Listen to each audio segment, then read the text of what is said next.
Untuk apa kita diciptakan Allah? A'udzubillahi minasyaitonir rajim. Wa ma khalaqatul jinna wal insa illa liya'budun. Untuk beribadah. Berapa macam ibadah?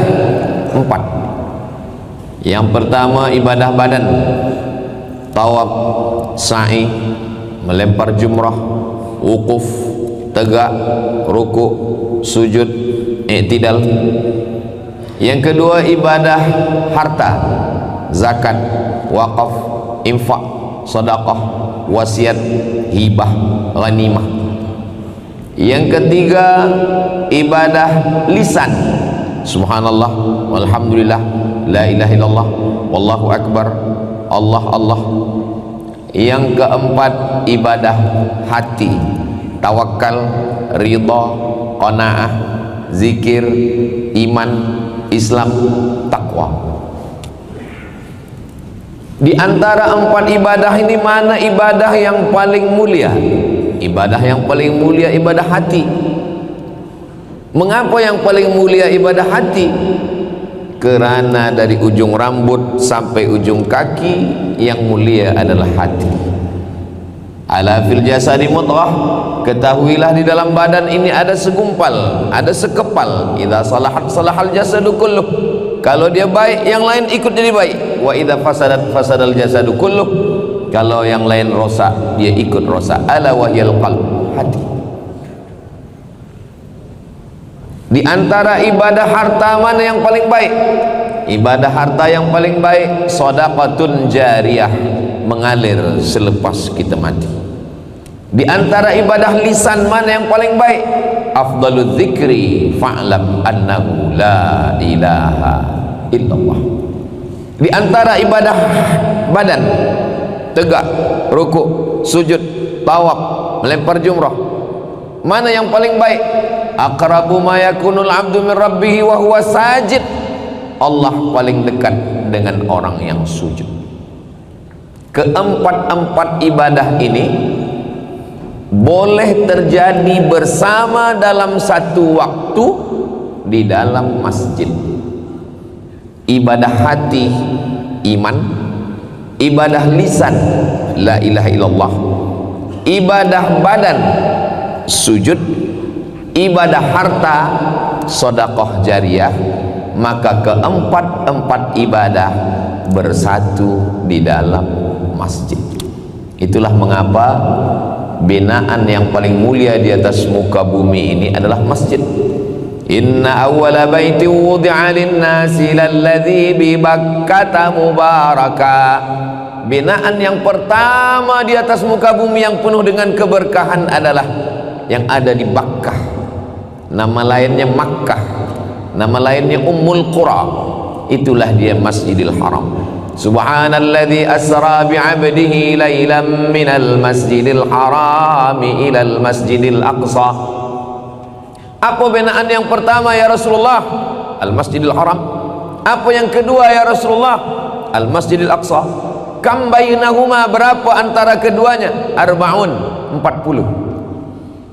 Lalu kemudian maka Nabi Muhammad SAW ketika dia pindah dari kota Makkah ke kota Al-Madinah Al-Munawwarah, berangkat hari Isnin sampai di Quba hari Isnin 4 malam, malam Selasa, malam Rabu, malam Khamis, malam Jumat. Selama 4 malam yang dia buat adalah masjid. Itulah dia Masjid Quba. Panjang umur, sehat badan, mudah-mudahan kita boleh sembahyang di Masjid Quba. Hari Jumat macam hari ini, hari Jumat dia bertolak dari Masjid Quba menuju Yathrib. Dia ubah namanya menjadi Al-Madinah Al-Munawwarah. Dan yang pertama dia bina bukan rumahnya, yang dia bina pertama adalah rumah Allah. Dari dinding sampai ke mimbar 22 meter, ke belakang 15. Itulah yang disebut ma baina baiti wa mimbari, antara rumahku dan mimbarku raudhatun min riyadil jannah, itu dari taman-taman surga. Tiangnya batang kurma, atapnya daun kurma, dindingnya tanah liat yang dijemur kering. Tidak ada mimbar. Datang seorang perempuan ini punya najjar, tukang kayu. Ya Rasulullah, ya, saya punya najjar, tukang kayu, ya, boleh saya buatkan mimbar? Tukang kayu saya ini pandai buatkan mimbar, boleh ya Rasulullah? Kata Nabi, buatlah. Dibuatlah mimbar 3 lantai, 1, 2, 3. Naik Nabi ke atas. 10 tahun Nabi menyampaikan khutbah di atas mimbar ini. Selepas Nabi Muhammad SAW meninggal, Abu Bakar Siddiq menjadi imam dan khatib. Abu Bakar menyampaikan khutbah di anak tangga yang kedua, 1, 2. Dia tak tegak di tempat tegaknya Rasulullah. Ditanya, ya khalifata Rasulillah, wahai khalifah, wahai Abu Bakar Siddiq, kenapa engkau tidak tegak di tempat tegaknya Rasulullah? Saya malu, tak sampai iman dan ilmu saya setinggi Rasulullah sallallahu alaihi wasallam. Dia hanya tegak di tempat tangga kedua, tempat tegaknya Sayyidina Abu Bakar Siddiq. Ketika itu masjid tidak ada mihrab. Mihrab tempat imam tidak ada. Fanadatul malaikatu wa huwa qaimun fil mihrab. Tidak ada mihrab. Siapa yang membuat mihrab pertama kali? Mihrab dibuat pada masa Khalifah Marwan Ibnul Hakam. Maka ketika itu dipanggil arsitek datang dari Dimashq, Suriah. Maka dia buatkanlah melengkung tempat imam. Mengapa imam dibuatkan? Supaya boleh membuat saf lebih panjang. Sebab kalau imam di sini kosong kanan kiri, maka imam di mihrab sehingga boleh saf lebih banyak. Kenapa dibuatkan mihrab? Sebab masa itu belum ada mic, sehingga kalau imam di mihrab suaranya menggema ke belakang. Itu maka masjid-masjid yang tua zaman dulu mihrab cekung, lalu kemudian tidak sampai ke atas supaya suara itu menggema ke belakang. Bismillahirrahmanirrahim. Ini menggema pakai mic, bukan mihrab. Masa itu belum lagi ada kubah, sebab masjid Nabi tak ada kubah. Dari mana kubah ini datang? Ketika Islam sampai ke negeri Rom. Di Rom itu mereka punya arsitek atap yang melengkung, batu yang disusun naik ke atas, maka nampaknya kubah ni elok. Kenapa elok guna kubah? Karena kalau ada kubah tak ada tiang di tengah, maka kalau tak ada tiang di tengah, saf tak putus. Saya pun kalau menyampaikan tazkirah, khutbah, saya suka kalau tak ada tiang di tengah. Sebab kalau banyak tiang, tak sampai ayat-ayat itu ke telinga jamaah, tersangkut di tiang-tiang. Hari ini kita menengok lapang luas. Masa itu azan, Bilal bin Rabah naik ke atas satu tempat yang tinggi di belakang mimbar. Boleh kita tengok sampai hari ini masih ada di Taman Raudhah. Maka belum lagi ada menara yang tinggi. Bila menara ini datang? Menara datang ketika Islam sampai ke Alexandria di Afrika. Ketika itu pada masa pemerintahan Sayyidina Umar Ibnul Khattab Amirul Mukminin, maka Umar bin Khattab mengirim sahabat Nabi bernama Amr bin As untuk membawa Islam ke Afrika. Sampai di Alexandria, mereka menengok ada binaan tinggi di tepi pantai Laut Mediterania. Di atasnya ada api. Api diletakkan di tepi pantai supaya kalau malam kapal datang, maka nakhoda kapal tahu bahwa kita dah sampai di tepian. Maka dia pelankan kecepatan kapal, mercusuar tempat api yang menyala. Manarah, nar api, manarah tempat api. Diambil tempat api ini. apinya diturunkan api dari atas ke bawah, muazzin naik ke atas. Dengan tingginya muazzin, maka lebih banyak kaum muslimin yang mendengar azan. Allahu Akbar, Allahu Akbar. Muazzin naik ke atas. Sekarang muazzin di bawah, suaranya naik ke atas. Apa maknanya? Mimbar, mihrab, kubah, menara adalah sesuatu yang datang selepas Nabi Muhammad sallallahu alaihi wasallam. Jadi kalau hari ini ada yang orang melarang mic tak boleh masuk ke dalam masjid, kamera tak boleh, mic tak boleh masuk dalam masjid. Sebab apa? Sebab tak ada zaman Nabi. Kalau tak ada zaman Nabi, bid'ah, wa kullu bid'atin dalalah wa kullu dalalatin finnar. Kamera tak boleh masuk dalam masjid sebab kamera tak ada dalam zaman Nabi. Maka kubah pun tak ada zaman Nabi, menara pun tak ada zaman Nabi, mihrab pun tak ada zaman Nabi. Yang tidak boleh itu adalah kalau sembahyang Jumat kita tambah 4 rakaat.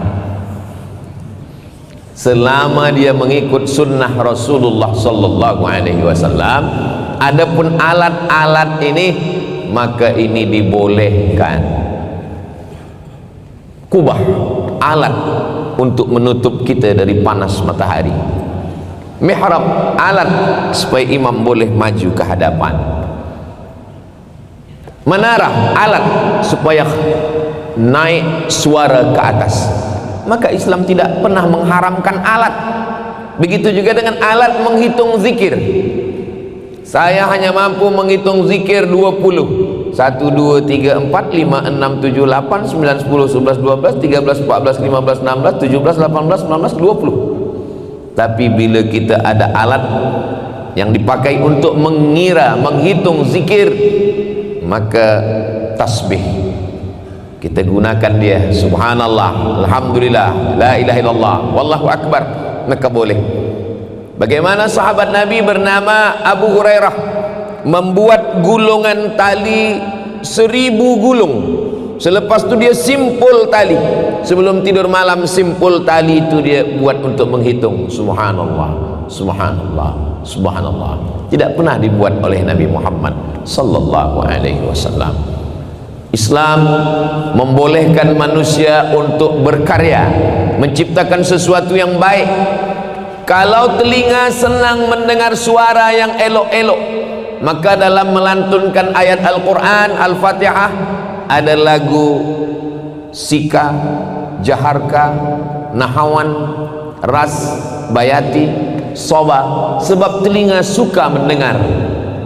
Imam kita tadi suaranya Masya Allah, muazzin kita tadi, kalau telinga suka mendengar yang elok-elok, maka mata pun juga suka memandang yang cantik-cantik, menengok kaligrafi yang ada di atas. Masya Allah. Waj'alna min baini aydihim saddan wa min khalfihim saddan fa aghshaynahum fahum la yubsirun. Surah Yasin. Melengok kaligrafi yang ada di atas cantik, Masya Allah. Hunalika da'a Zakaria rabbah. Di sana ada Zakaria meminta kepada Allah sebab dia lama tak ada anak. Rabbi habli min ladunka dzurriyyatan thayyibah. Ya Allah, berikanlah saya seorang anak keturunan yang baik-baik. Innaka sami'ud du'a. Engkau maha mendengarkan doa. Betapa makbulnya doa Zakaria. Fanadathul malaikatu wa huwa qa'imun yusalli fil mihrab. Belum lagi dia keluar dari mihrab, ketika dia sedang berdoa itu malaikat datang memberikan kabar gembira kepada dia, engkau akan mendapatkan seorang anak bernama Yahya. Zakaria punya anak namanya Yahya. Maka ketika menengok, tangannya sama, tapi satu tangan tulisannya begitu indah. Ada khat riq'i, ada khat sulusi, ada khat naskhi, ada khat diwani, ada khat kufi, ada khat diwani jali. Begitu kayanya Islam. Bolehkah membuat tulisan Arab yang cantik? Dulu kaligrafi tulisan-tulisan Arab yang ada di dinding Masjid Nabawi ingin dicabut. Maka datanglah Syekh Muhammad Mutawalli Asy-Sya'rawi. Kata Syekh Muhammad Mutawalli Asy-Sya'rawi, ketika kamu menengok tulisan yang cantik, yang indah ni, apa yang ada di fikiran engkau? Masya Allah, tabarakallah, cantiknya ciptaan Allah, tak ada teringat kepada yang lain. Bunga-bunga selama bukan makhluk yang bernyawa. Innal malaikata, malaikat, la tadkhulul buyut, tidak masuk ke dalam rumah. Fiha tamasil, kalau di dalam rumah itu ada patung makhluk yang bernyawa. Kalau di rumah itu ada, mohon maaf, anjing. Tapi malaikat yang tak masuk itu malaikat rahmat. Malaikat maut masuk. Kalau malaikat maut tak masuk, dah lama saya beli anjing. Begitulah masjid sampai hari ini, di mana umat Islam memijakkan kakinya, maka yang pertama dia bina adalah masjid, dan sampai hari kiamat dia mendapatkan pahalanya. Siapa yang pertama kali membina masjid di tanah ini? Yang pertama kali adalah Sultan Syarif Ali. Dialah yang pertama kali membina masjid. Ustaz tahu dari mana? Saya ziarah tadi, saya tengok ada cerita. Yang pertama membina masjid adalah Sultan Syarif Ali. Begitulah Allah SWT memuliakan. Allah SWT yang pertama dibina di atas muka bumi masjid. Dan ketika nanti semua rumah kita dijual oleh anak kita, cucu kita, ada satu rumah yang tidak akan mungkin dijual kekal abadi, Baitullah, rumah Allah. Tuhan punya rumah yang besar. Selepas kita meninggal, rumah itu dibagi kepada ahli waris, habis. Tapi yang sempat kita benakan untuk rumah Allah mengalir sampai hari kiamat. Itu maka orang Islam berlomba-lomba ingin membina masjid. Sebab apa? Dia tahu umurnya pendek, umur dunia panjang, maka dia ingin mengalirkan pahala. 1446 maknanya apa? 800 sekian tahun lampau. Sekarang sudah 1446, 600 tahun mengalir ke dalam alam barzah. Kita tak tahu entah bila menghadap Allah Subhanahu wa ta'ala. Maka kita support membina masjid. Apakah masjid dalam Islam hanya tempat solat subuh, zuhur, asar, maghrib, isya? Tidak. Yang pertama, masjid memang tempat ibadah, ritual, solat. Yang kedua, masjid tempat menuntut ilmu. Maka selesai solat, ada halaqah hadis, ada halaqah fiqh, ada halaqah tafsir, ada halaqah akidah.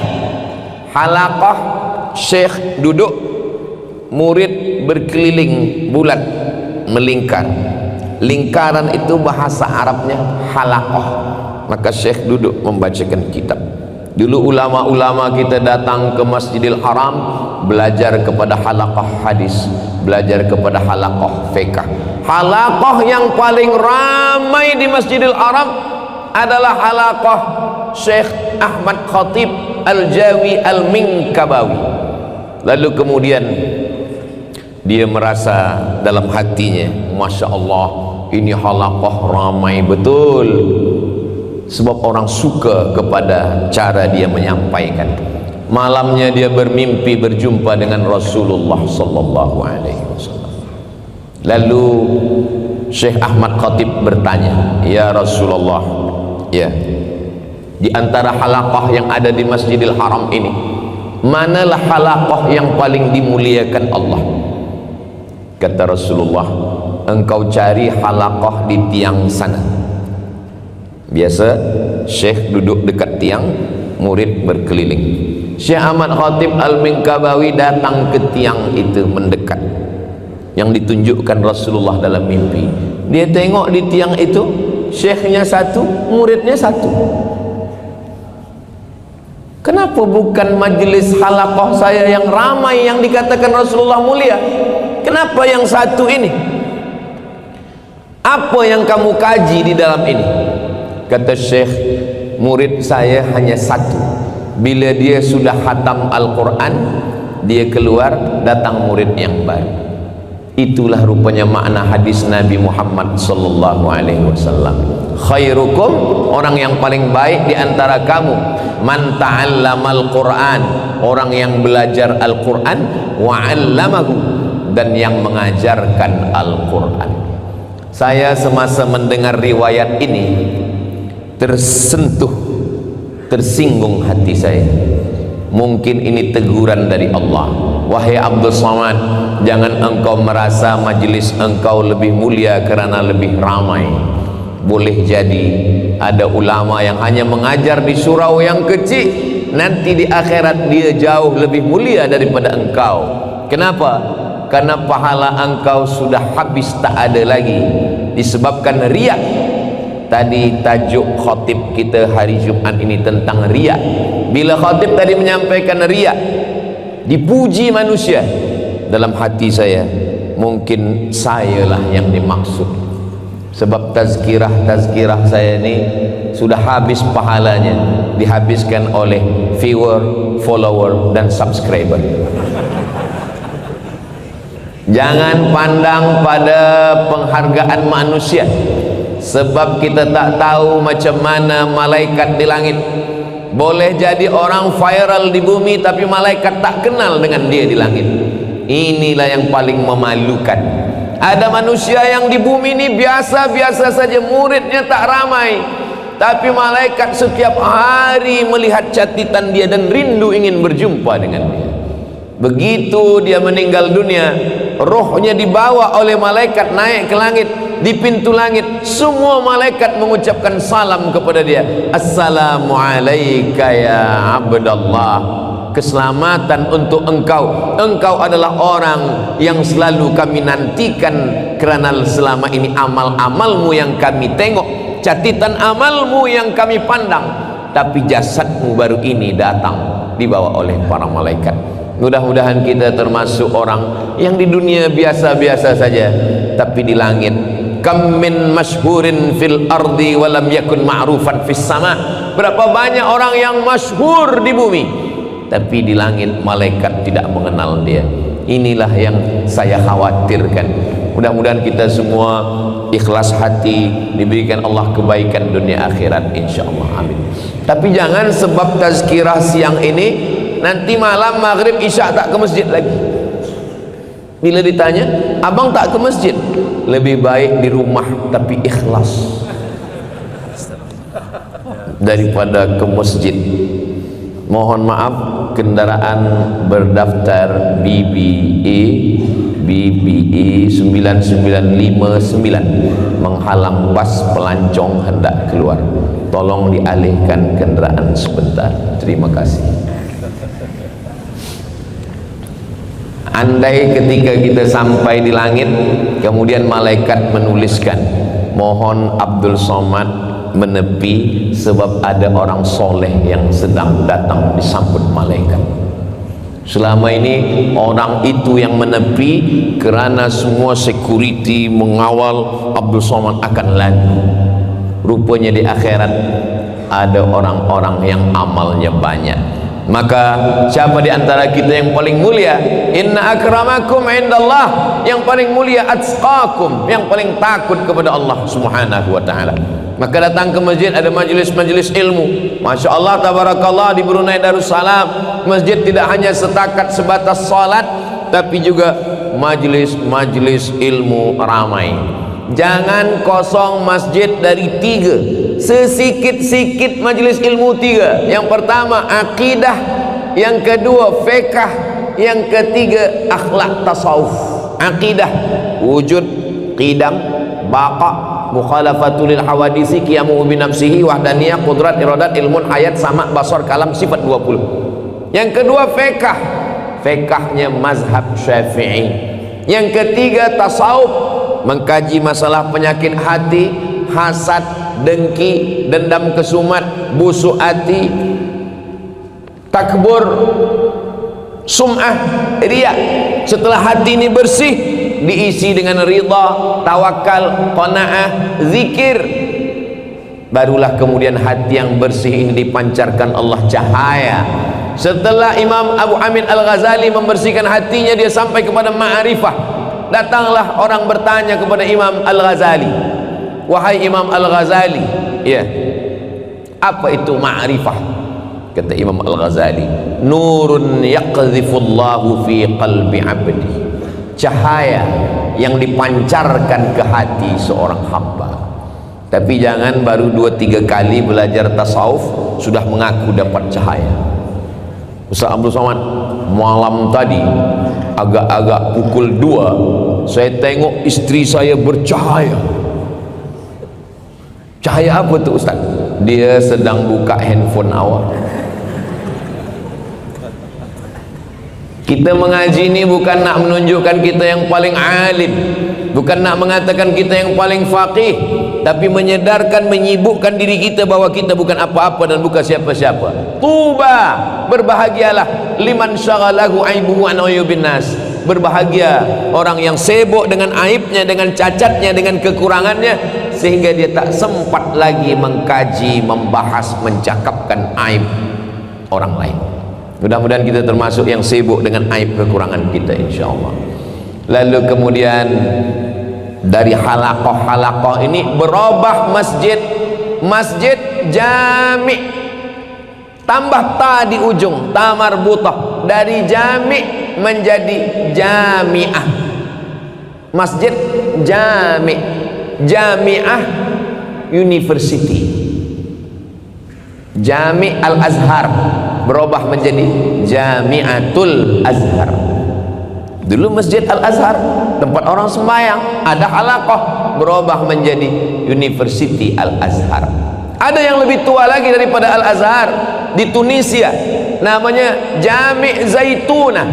Jami' Masjid Zaituna berubah menjadi Jami'ah Az-Zaituna, University Zaituna. Ada yang lebih tua lagi daripada Zaituna di Maghribi, Masjid Qarawiyin. Masjid Qarawiyin, Jami' Qarawiyin berubah menjadi Jami'atul Qarawiyin, University Qarawiyin. Tiga-tiganya masih ada lagi zaman sekarang. Kenapa orang yang belajar di Jami' berkah? Karena bukan setakat ilmu, tapi ada amal. Bukan setakat menghafaz, tapi ada adab. Bukan hanya membahas haddatsana, akhbarana, adba'ana, nabba'ana, tapi juga ada akhlak kepada guru. Sekarang orang yang bangga dengan hafazannya, yang bangga dengan ayatnya, yang bangga dengan hadisnya, kamu kalah dengan seorang syekh yang luar biasa. Syekh apa? Syekh AI, tahu segala sesuatu. Maka siapa yang selamat daripada fitnah akhir zaman ini? Yang selamat dari fitnah akhir zaman adalah orang yang belajar, berguru, dan berguru itu di masjid. Man la syaikha lahu fasyaitanu syaikhuhu. Siapa yang tidak berguru, maka syaitanlah gurunya. Kalau kita ke masjid, kita nampak macam mana gerak imam. Allahu Akbar. Dalam hadis dikatakan Nabi mengangkat tangan yuhazi udhunai, sampai ke telinganya. Allahu Akbar. Tapi ada juga hadis yang menyebutkan yuhazi mangkibai, sampai ke bahunya. Allahu Akbar. Kalau kita tanya pada AI, ya ayyuhal AI, sembayang ini angkat tangan kemana? Dia bagi dua-dua, satu hadis ke telinga, satu hadis ke bahu. Bila kita tanya mana yang saya amalkan, dia jawab saya pun tak sembayang. Tapi kita bertanya kepada guru mazhab Syafi'i mengatakan dua-dua hadis ni sahih. Hadis yang mengatakan ke bahu sahih, hadis yang mengatakan ke telinga pun sahih. Tapi mazhab Syafi'i pakai hadis yang ke telinga. Kenapa? Karena kalau ke bahu telinga tak dapat, tapi kalau ke telinga bahu dapat. Itulah yang AI tak faham. Ada Al-Masih yang original, ada Al-Masih yang palsu. palsu ni bahasa Arabnya Dajjal. Ada Abdul Somad yang original nih, tapi nanti jumpa Abdul Somad mukanya macam Abdul Somad, cakapnya bukan Abdul Somad, tapi dia bukan Abdul Somad. Itu namanya Abdul Somad Ad-Dajjal. AI. 3 orang jamaah datang ke rumah saya. Saya tanya, tuan nak apa? Dia berbisik, nak mencari ubat kuat. Kata saya tak pernah cakap pasal ubat kuat dalam tazkirah. Dia bukakan handphone, ini ustaz saya tengok ada jual. Mana cuba tengok. Rupanya AI dah ubah cakap saya. Fitnah akhir zaman. Murid-murid saya yang mengaji dengan saya boleh membezakan mana Abdul Somad yang original, mana yang Abdul Somad Ad-Dajjal.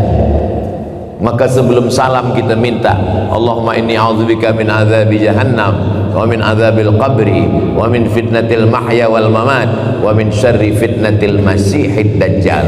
Kemana kita belajar? Berguru. Belajar di masjid.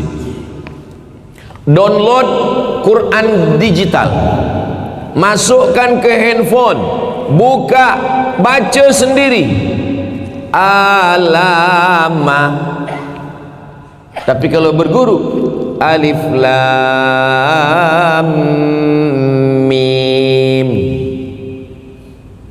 Alif lam mim dengan alif lam mim yang di awal dengan alif lam mim yang ada di juzuk 30 sama tulisannya. Kenapa yang di pangkal Al-Baqarah dibaca alif lam mim? Kenapa yang di juzuk 30 dibaca alam nashrah? Kerana guru kita membaca begitu kepada gurunya, kepada gurunya, kepada gurunya. Saya mengaji kepada guru saya, Ustaz Armawi Abdurrahman. Ustaz Armawi Abdurrahman mengaji kepada gurunya, Syekh Azra'i Abdul Ra'ub. Syekh Azra'i Abdul Ra'ub mengaji kepada gurunya di Makkah, Syekh Hijazi. Syekh Hijazi mengaji kepada gurunya, sampailah kepada sahabat Nabi Ubay bin Ka'ab, sampai kepada Sayyidina wa Maulana Muhammad sallallahu alaihi wasallam. Itu kita dapatkan di masjid. Ustaz baca Sahih Bukhari dengan siapa? Saya baca Sahih Bukhari kepada Syekh Abdul Mun'im bin Abdul Aziz bin Siddiq Al-Ghumari. Ustaz baca Sunan Tirmizi kepada siapa? Saya bacakan Sunan Tirmizi kepada Syekh Usamah Al-Mansi. Syekh Usamah Al-Mansi membaca Sunan Tirmizi ke siapa? Dia bacakan kepada Sayyid Muhammad Alawi. Sayyid Muhammad Alawi membaca kepada siapa? Dia bacakan kepada Sayyid Alawi bin Abbas Al-Hasani, sampailah kepada Imam Abu Isa Ibni Saurah At-Tirmizi. Sekarang bila kita tanya, di mana kamu dapat hadis ini? Haddatsani YouTube. Bolehkah kita belajar di YouTube? Boleh. Boleh belajar di YouTube. Tapi yakinkan orang yang kita belajar itu memang dia ada di alam dunia ini. Memang dia betul-betul ada. Adakah orang yang di YouTube ada tapi dia tak ada di dunia? Ada. Di YouTube tu dia ada, tiap hari saya jumpa dia. Tapi saya ke KL beberapa kali, tak pernah dia ada. Upin Ipin, dia tak ada di alam nyata, tak ada. Maka yang pertama, kalau kita belajar ke YouTube, memang dia manusia ada. Yang kedua, dia ahlus sunnah wal jamaah. Sebab di sana ada Syiah, ada Wahabi, ada Murji'ah, ada Qadariyah, ada Mu'tazilah, ada Jahmiyah, ada liberal, ada etis, ada agnostik, macam-macam. Maka kita mesti belajar. Apa itu Ahlus Sunnah wal Jamaah? Dalam bidang akidah, Imam Abul Hasan Al-Ash'ari. Dalam bidang fiqh, bermazhab Muhammad bin Idris Asy-Syafi'i. Dalam bidang tasawuf, Imam Junaid Al-Baghdadi dan Imam Abu Hamid Al-Ghazali, Ihya Ulumiddin. Alhamdulillah, Brunei Darussalam siapapun yang akan datang menyampaikan tazkirah maka dia mesti mendapatkan tauliyah. Kalau tidak ada tauliyah, akidahnya tidak Asy'ari, fiqhnya tidak Syafi'i, tasawufnya tidak Sunni, maka dia tidak boleh menyampaikan apapun. Sebab apa? Sebab menjaga rakyat adalah kewajiban daripada ra'id din wad daulah. Apa kata Imam Al-Mawardi dalam Al-Ahkam As-Sultaniyah? Ulil amri menjaga din agama, wad daulah menjaga negara. Belajar ke masjid. Yang selama ini belum belajar ke masjid, alhamdulillah belajar ke masjid. Yang kedua, di masjid tidak hanya belajar, tapi juga di masjid orang mendapatkan rahmat Allah. Maka sebelum masuk ke masjid, doanya Allahumma ftahli abwaaba rahmatik, bukakan saya pintu rahmat Engkau. Kenapa? Sebab dalam masjid malaikat mendoakan dua, Allahumma ighfir lahu, Allahumma arhamhu, Allahumma ighfir lahu, Allahumma arhamhu. Ya Allah, rahmati dia, ampunkan dosanya. Dari mula saya Abdul Somad tadi masuk ke masjid hinggalah keluar nanti, malaikat sentiasa mendoakan dua, Allahumma ighfir lahu, ampunkan dosa Abdul Somad, warhamhu, rahmati Abdul Somad. Selama wuduknya tak batal dan dia tidak keluar masjid. Tapi kalau ada hajat, ada sesuatu, maka dia boleh. Sebab ini bukan wajib, ini sunnah Rasulullah sallallahu alaihi wasallam. Majtama'a qaumun fi baitin min buyutillah, orang yang berkumpul di rumah Allah, yatsluna kitab Allah, yang dibaca ayat-ayat Allah. Kita dari awal tadi yang kita baca ayat Allah, hadis Rasulullah, fatwa ulama, mazhab. Kalau kita lakukan tiga, duduk di rumah Allah, berkumpul di rumah Allah, membaca ayat-ayat Allah, mengkaji isinya, Allah balas 4. Nazalat alaihimus sakinah, turun ketenangan. Ghasyiyat bihimur rahmah, mereka diliputi rahmat Allah. Haffat bihimul malaikah, mereka dikelilingi malaikat.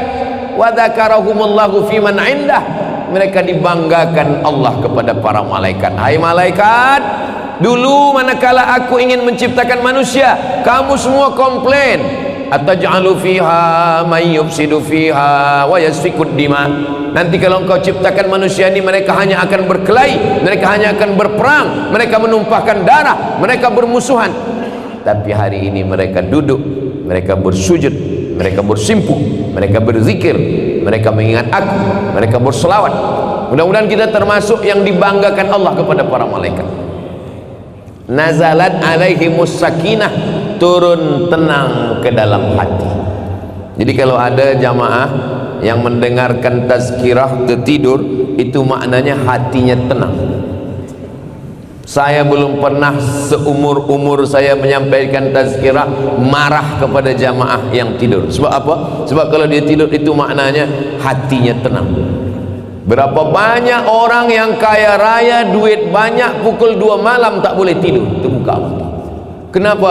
Kena penyakit insomnia, tak boleh tidur malam. Makan ubat, tidur. Habis ubat, jaga balik. Makan ubat, tidur lagi. Kalau hidup hanya untuk tidur, elok mati. Kita alhamdulillah dibagikan Allah. Mudah-mudahan hati kita ini selalu mendapatkan hidayah dari Allah Subhanahu wa ta'ala. Masjid tempat ritual ibadah, masjid tempat menuntut ilmu, masjid tempat mendapatkan doa malaikat. Yang keempat, masjid dulu tempat orang berubat. Masjid tempat berubat, ya. Boleh baca kitab Min Rawa'i' Hadaratina, ditulis oleh Syekh Mustafa As-Sibai. Dia PhD daripada Al-Azhar.